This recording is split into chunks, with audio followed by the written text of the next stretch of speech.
Rebecca Wilson and I'm the 5th generation on the family sheep and arable farm in North Yorkshire. I returned to the farm approximately 3 years ago, actually due to family illness. It was maybe going to be a 6-month thing, but 3 years later I'm still here. When I was younger I was always encouraged to go and do something different, get away from farming, learn about different industries or sectors and also work for somebody else that's not my family. So I headed off to Cambridge and studied for a degree in human, social and political sciences and then did a master's at the Royal Agricultural University in Rural Estate Management. Well, there's not really a typical day on a farm, as lots of people will know. It really depends on the season or what the weather's doing. We're in June at the moment and so the sheep are always a priority for us, making sure that they're all well, healthy and fed. One of the jobs we're doing at the moment is dosing our sheep, but we're also preparing for harvest. As I said, weather permitting, in a month or so's time we'll be getting the combine out and getting the crops in, which we've been concentrating on growing all year. One thing we're focused on at the moment is selling our lambs at market. So, albeit there's definitely mixed emotions that the lambs will be going into the food chain, we know that from start to finish, from the moment the lambs are born back in January, we know that we've given them the best life possible, whether that's shelter from the weather, as it is today, or whether that's turned out at grass and making sure that they're well fed, they're happy and they're healthy.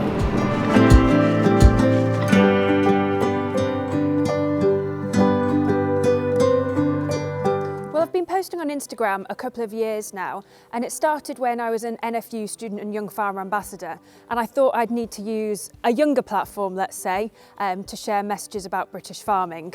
Since I've learned that social media is definitely not just for young people, but I've found it a fantastic way to connect with other farmers, but really bridge the gap with consumers.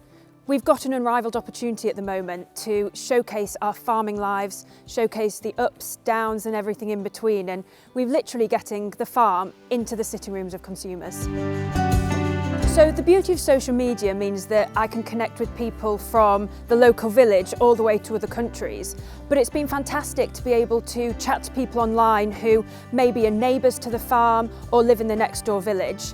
They're so interested to see what goes on in different seasons, and it's fantastic to be able to explain that that tractor's out at that time of night, for example, maybe we're harvesting or bringing in the hay. Through having a platform on social media, I also get asked to do lots of talks, so that might be a local young farmers all the way through to the local Women's Institute. By getting in front of people in person, it's an extension of that conversation that I'm having online. For the future of the farm, I think there's a lot of things that we're focusing on now. Sustainability is absolutely key. We're a trial farm here, and that means that we're focusing on all the way from things like cover crops, which are helping the soil structure, through to different varieties of our cereal crops, which may be more resistant to different weathers. Personally, when it comes to social media, I just want to continue what I'm doing.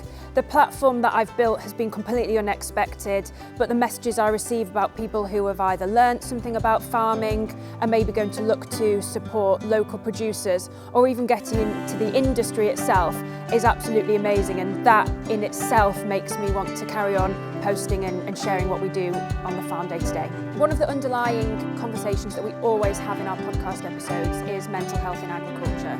The statistics speak for themselves when it comes to the state of mental health, and I don't think it's an underestimation to say we're at crisis point.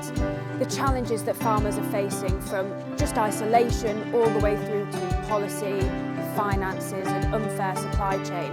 There's so many pressures which are just compounded by things outside of our control, such as the weather as well. There's so many charities out there which help farmers and rural communities with their mental health, and I think by looking to the support that they offer, we can really help the situation. But I think it can start closer to home than that as well. It's about looking out for your farming neighbours, for your friends down the road. Even just a quick phone call can really get to the bottom of how people are feeling and if they need help.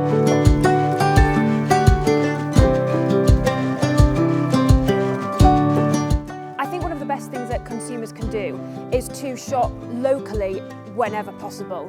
Now, as farmers, it's unrealistic to expect that they can go to their local farm shop for every single weekly shop.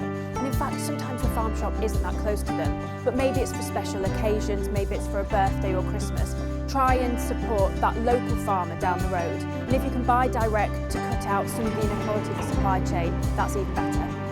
I think the Shout About Farming initiative is an absolutely brilliant way to get consumers linked up with farmers and how their food is produced. Social media has been an absolutely great tool for me. Most people have access to social media platforms, and that means that they can access what's going on farms day to day.